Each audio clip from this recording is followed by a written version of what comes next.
My gaming group thought I was ugly because of my username. The pick-me girl who bullied me couldn't handle seeing my actual face. I started playing online games 3 years ago when my job got stressful, and I needed something to decompress after long shifts. I found a guild in a popular multiplayer game and quickly became one of the top players in our group. I was good at strategy and coordination, and people wanted me on their teams for difficult raids. I contributed a lot to our success and earned respect for my skills even though nobody knew anything about me personally. That was intentional. My username was goblintrash42, and I never showed my face on camera or shared pictures in our group chat. I didn't use voice chat either because I didn't want the dynamic to change once people knew I was a woman. I had seen what happened to female gamers who revealed themselves. The attention shifted from their abilities to their appearance. The conversations got weird. The respect got conditional. I wanted to be valued for what I could do, not what I looked like. So I stayed anonymous and let people assume whatever they wanted. What they assumed was that I must be ugly. The username didn't help. goblintrash42 sounded like something a troll would pick. Combined with my refusal to show my face, people decided I was hiding because I had something to hide. They made jokes about it in group chat. They speculated about what I really looked like. They created an image of me that had nothing to do with reality. I didn't correct them because I didn't care what they thought about my appearance. I cared about the game. One person cared more than others about establishing what I supposedly looked like. Her username was Queen Pixie and her real name was Darlene. She was the only other woman in our main group who used voice chat and showed her face on camera. She wasn't bad looking, but she acted like she was the most beautiful creature any of these gamers had ever encountered. She constantly mentioned how rare it was for an attractive girl to be good at games. She talked about all the attention she got from guys who couldn't believe someone pretty would play with them. She positioned herself as the exception to every rule about female gamers. Darlene didn't like that I existed. She didn't like that someone with good skills refused to show their face. She especially didn't like that some of the guys in our group respected my gameplay more than they respected her looks. She couldn't compete with me on ability, so she competed on appearance instead. The problem was she needed me to be ugly for that competition to work, so she made sure everyone believed I was. Darlene made comments constantly about how I must be hiding for a reason. She said people who were confident in their looks didn't use usernames like Goblin Trash. She said my refusal to appear on camera was suspicious, and probably meant I was ashamed of something. She joked that I was probably a middle-aged man pretending to be a woman. The guys in our group picked up her framing and ran with it. They started calling me Goblin as a nickname. They made jokes about what I probably looked like based on nothing but assumptions. Darlene laughed the hardest at every joke and added her own. She was building consensus around an image of me that didn't exist. I let it happen because confronting it would have required revealing myself, and I wasn't ready for that. After 2 years of playing together, our guild decided to organize an in-person meetup. People had been talking about it for months, and finally someone took charge of logistics. We picked a city that was central for most members and rented a private room at a restaurant. About 15 people confirmed they would attend. Darlene was extremely excited. She talked about it constantly in group chat. She discussed what she would wear. She asked if anyone was nervous to meet her in person. She made sure everyone knew she would be even more impressive in real life than on camera. She also made comments about how interesting it would be to finally see Goblin Trash in person. I confirmed I would attend and said nothing else. The day of the meetup, I arrived 15 minutes early and chose a seat in the corner where I could watch people enter. I wore a simple dress that fit well and did my makeup the way I usually do for nice occasions. I look like myself, which is to say I look like someone who gets stopped on the street by modeling scouts. I'm not bragging. It's just a fact about my genetics that I had no control over. I've been called beautiful my entire life by strangers and people who know me. My appearance has opened doors and created problems in equal measure. It's part of why I valued anonymity in gaming. I wanted one space where my face didn't define my experience. Guild members started arriving and checking in with each other. They were looking for faces they recognized from camera. Darlene arrived in a tight dress with full makeup and immediately started commanding attention. She hugged the guys she recognized and posed for pictures and acted like the guest of honor. She scanned the room looking for me with obvious anticipation.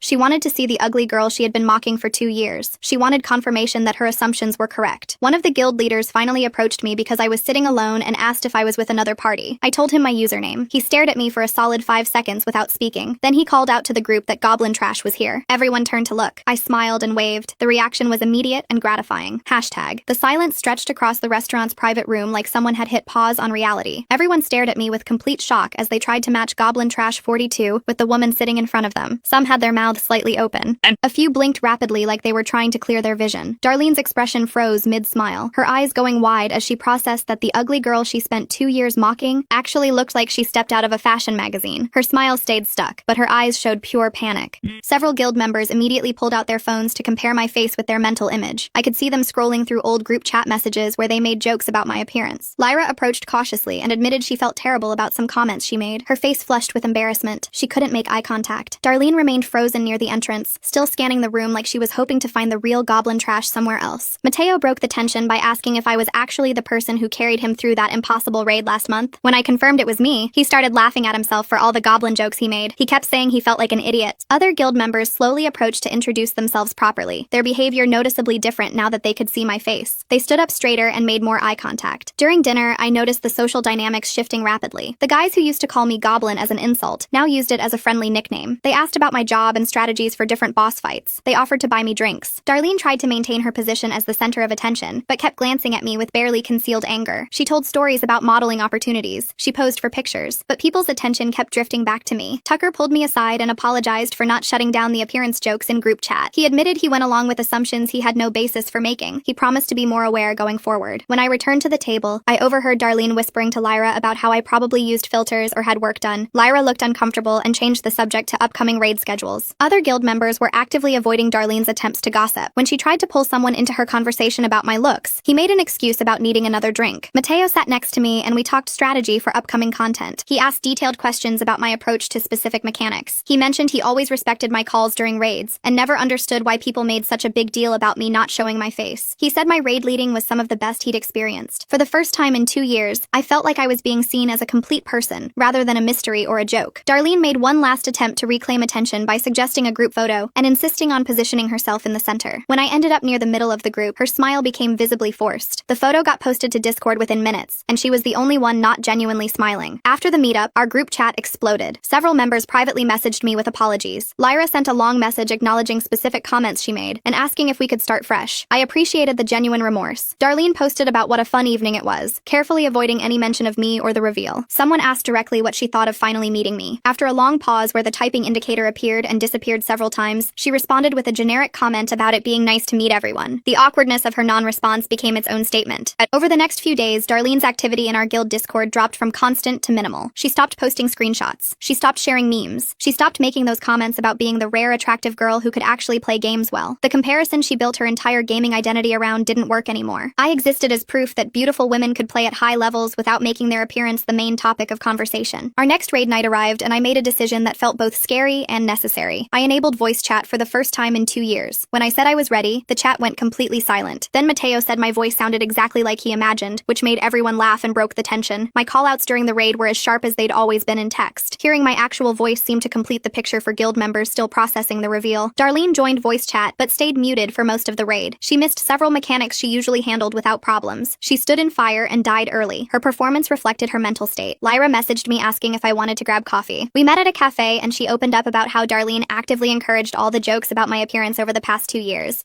She admitted she went along with it because Darlene made it seem like harmless fun. Seeing my actual face made her realize how cruel those assumptions were. I appreciated her honesty more than empty apologies. We made plans to hang out again. The guild's social dynamics continued shifting. Some members were genuinely apologetic and wanted to move forward. Others got quiet and withdrew, embarrassed but unable to address it. Darlene fell into a third category. She was angry that her assumptions were wrong. She acted like I deceived everyone by not correcting their baseless theories. Her resentment became obvious in passive-aggressive ways, leaving reactions on everyone's messages except mine, ignoring anything I posted, stopping voice chat when I was online. Mateo messaged me about forming a smaller group for harder content. He was selecting people based purely on skill and attitude. I noticed Darlene wasn't on the roster. Her exclusion from elite content would hit harder than any direct confrontation could. 3 weeks after the meetup, Darlene posted a long message about taking a break from the game. She cited personal reasons and said she needed to step away for a while. Everyone knew the real reason. Her social positioning completely collapsed, and she couldn't handle being in a space where she wasn't the center of attention anymore. I sent a brief response saying I hoped she found what she was looking for. I meant it sincerely. Holding on to anger seemed pointless when she was already dealing with natural consequences. With Darlene gone, the guild atmosphere became noticeably different. The tension disappeared. People relaxed in voice chat. Raid nights focused on actual gameplay instead of social hierarchy. I started streaming my gameplay about a month later. The decision felt right. Hiding served its purpose for 2 years, but I was ready to exist fully in gaming spaces now. My viewer count grew steadily. People appreciated the combination of high-level play and genuine personality. Several viewers left comments saying they were tired of streamers who used appearance as their main appeal. Women flooded the chat sharing similar stories about being judged on looks before skills. One woman said she finally turned on her camera during raids after watching my streams. She said knowing someone else navigated these dynamics successfully made her feel less alone. Looking back, the meetup reveal satisfied me, not because it proved I was beautiful. It satisfied me because it exposed how cruel and baseless appearance assumptions are in gaming culture. I maintained anonymity long enough to build genuine respect for my abilities. I showed my face eventually because hiding forever would have given those assumptions too much power. My gaming life feels complete now. People value my skills while I exist as my full self. That was always the goal.